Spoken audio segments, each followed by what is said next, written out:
Olá, eu sou a irmã Martina e esse é o quinto e último encontro da nossa série sobre a crise na igreja.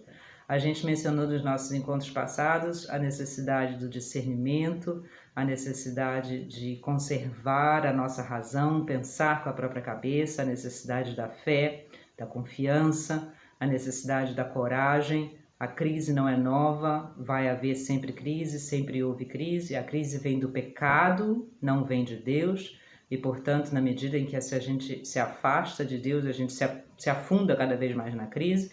Na medida em que se aproxima de Deus através da oração, dos sacramentos, a gente então vê a luz no fundo do túnel, a necessidade do arrependimento, a necessidade de não ter ilusão, de saber que existe o mal na igreja também, porque as pessoas humanas, onde elas estejam, são pessoas capazes do pecado, nós mesmos. E, portanto, de ganhar de novo a serenidade, ganhar de novo a coragem, ganhar de novo a paz, de saber que a vida é assim, a vida é uma luta. A vida é uma luta espiritual entre o bem e o mal, e uma luta que está sobretudo no nosso coração e na nossa alma. É aí que a gente deve enfrentar a luta. Na medida em que a gente crescer no bem, a gente espalha esse bem para os outros também, um bem que vem de Deus, que não vem de nós. E, portanto, a última resposta à nossa a questão da crise na igreja, a solução, vamos dizer assim, no fundo a única, no fundo a maior, no fundo aquela que é essencial, é a santidade. A solução não é, enfim, regras e estruturas diferentes. Isso tudo ajuda, isso tudo faz parte. Tem um problema agora, por exemplo, né, da pedofilia, já foi, o Vaticano já fez isso, Santo Padre Francisco agora e outros também antes dele. Enfim, regras mais específicas, como lidar com esses problemas nas paróquias, como lidar com esses problemas na diocese, o que fazer, porque é preciso estar preparado para isso. A gente não pode ser ingênuo, a gente vive nesse mundo e a gente tem que ter pé no chão, saber o que fazer em cada circunstância. Não adianta ficar esperando uma luz, essas coisas Deus espera da gente, obviamente.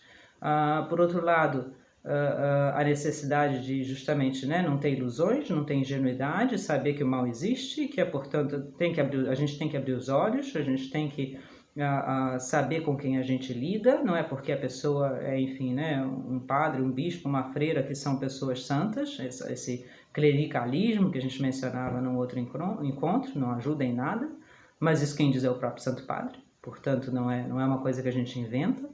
Por outro lado, enfim, essa necessidade do aprofundamento teológico, de conhecer melhor as coisas, de se estudar melhor, por exemplo, a história da igreja, de não se deixar levar pelo que a propaganda, enfim, né, força na nossa garganta o dia inteiro, de realmente saber o que a gente está falando. Isso tudo é, enfim, importantíssimo. Isso tudo ajuda enormemente, isso tudo liberta a gente, isso tudo esclarece, isso tudo dá para a gente armas muito poderosas para enfrentar a crise. Mas o que é essencial é a santidade. O que é a santidade? É essa resposta nossa livre e decidida, a resposta da nossa vontade, não dos nossos sentimentos. Os sentimentos vão e voltam, não importa nada. Resposta não da nossa emoção, que não depende inclusive da gente. Resposta da nossa vontade, da nossa razão, ao chamado de Deus. Deus está presente, Ele nos chama agora, nesse momento da vida. Ele espera por nós, Ele vai um dia nos julgar, Ele quer o nosso bem e nos ama. A santidade é simplesmente responder a isso, apesar das nossas falhas, das nossas limitações, dos nossos pecados, dos quais a gente se arrepende, para isso está a confissão. Essa resposta que a gente dá à graça de Deus, que está no coração de cada um de nós, sem exceção e sempre não desaparece. Isso é o que resolve, na verdade, a crise. Se a gente olha para a história da igreja, e é muito útil, inclusive, estudar a história da igreja, não no sentido triunfalista, a igreja foi sempre perfeita, não no sentido político, não no sentido econômico, mas justamente a história da igreja é a história da santidade da igreja. Quer estudar a história da igreja? Estuda a história dos santos de cada época. Isso é que é a igreja se mostra nos santos e não na política dos papas, ou enfim, né, as roupas maravilhosas que se tinha, ou enfim, a riqueza da arte. Não é isso que é a história da igreja, isso é a história relativa, supérflua da igreja. A história verdadeira da igreja é a história dos santos, desde Nosso Senhor, desde São Pedro, São Paulo, até, enfim, né, nosso Papa João Paulo II, nossa Madre Teresa de Calcutá. Isso é a história da igreja. E nessa história da igreja a gente vê que a crise é constante. A rigor, todo santo se santifica porque ele vive numa época de crise. E a sua santificação é a resposta que ele dá a essa crise. Tanto a crise, às vezes, pessoal, na sua família, na sua cidade, ou a crise na igreja inteira, no mundo, como o caso, né, de um papa ou de um santo que, enfim, como a Madre Teresa se dedicou aos pobres e etc. Portanto, procura na história dos santos. Vamos ler de novo a história dos santos, mas não a história dos santos sentimentais, que nos dizem que o santo já nasceu santo, porque isso não existe. Senão a história verdadeira dos santos. História, realmente. Vamos procurar história. O que eles fizeram, as dificuldades que eles tiveram, os pecados, inclusive, que tiveram, como se arrependeram deles, como, né, foram buscando o caminho para Deus, o que eles nos dizem, quais são os conselhos de irmãos, de amigos, é isso que são os santos, são nossos irmãos, nossos amigos, pessoas como nós. O que eles nos dizem, ou, enfim, coisas às vezes maravilhosas que eles escreveram, por exemplo, o Papa João Paulo II, que podem nos clarificar, nos ajudar, nos liberar, dar uma paz enorme ao nosso coração. E os exemplos são, enfim, quase infinitos, né? A gente fala da crise no clero, meu Deus, quantos santos não se dedicaram justamente à reforma do clero. Se a gente fala da crise, perdão, da liturgia na igreja, quantos santos não se dedicaram justamente a uma reforma litúrgica, a um respeito maior à liturgia. Quantos santos não se dedicaram à formação dos seminaristas? Se a gente fala de uma igreja que é corrupta e muito rica, quantos santos, São Francisco de Assis, talvez mais conhecido de todos eles, não falaram e não se dedicaram, não viveram justamente a vida da fé na sua pobreza, uma pobreza radical, como São Francisco, ou uma pobreza que é apenas sobriedade, como em muitos outros santos.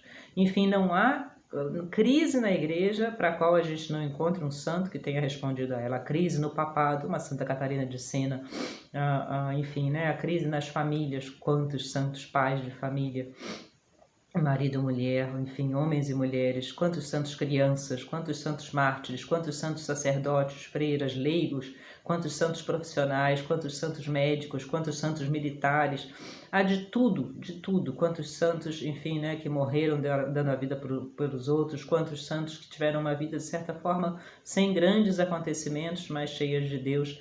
A crise na igreja sempre existiu e vai sempre existir, porque a igreja é formada nesse mundo de pessoas humanas e pecadoras.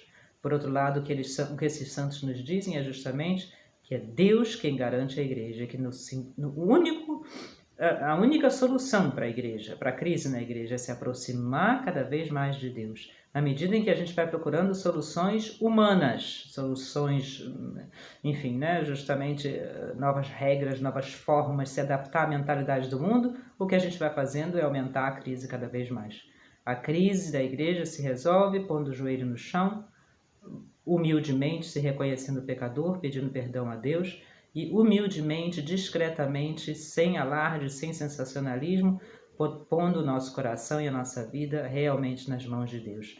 Isso tudo para todos nós é uma luta, para todos nós, obviamente, é a missão da nossa vida, mas a gente sabe que é uma missão que já está garantida, porque Deus é que garante, não nós mesmos. Portanto, segurar na mão de Deus e realmente ir pelo caminho que Deus nos mostra, que Deus escolhe para nós, com a nossa liberdade, com a nossa razão. Isso é o que pode justamente, e é o que faz sempre, porque Deus sempre, enfim, né, propicia pessoas que revertem os momentos de crise, e a história da igreja também é cheia disso. Portanto, em vez de, nesse momento de crise, se deixar levar pelo desânimo, pela confusão, pela falta de confiança, pela covardia, pela mediocridade, a resposta é exatamente esse momento de crise. É o momento que Deus me dá para que eu me encha da sua força, da sua graça, e para que eu, nesse momento, nessa vida, nessas circunstâncias que Ele me deu, para que eu, então, construa a santidade da minha vida, sabendo que Ele me olha, que Ele me ajuda, que Ele vai me julgar, que Ele vai julgar o mundo e a igreja, e que, portanto, a vitória já está garantida, basta a gente querer, basta a gente, vamos dizer assim, humildemente se render à graça de Deus. E se a gente fizer isso, todo o resto vai, enfim, né, acontecer automaticamente. Buscai primeiro o reino de Deus e tudo mais vos será acrescentado. Quem disse isso é o próprio Senhor, é nosso Senhor Jesus Cristo, Ele mesmo. O problema é que a gente não acredita, o problema é que a gente fica buscando outras coisas. E por isso, né, a importância da gente ler constantemente a Sagrada Escritura e o Evangelho.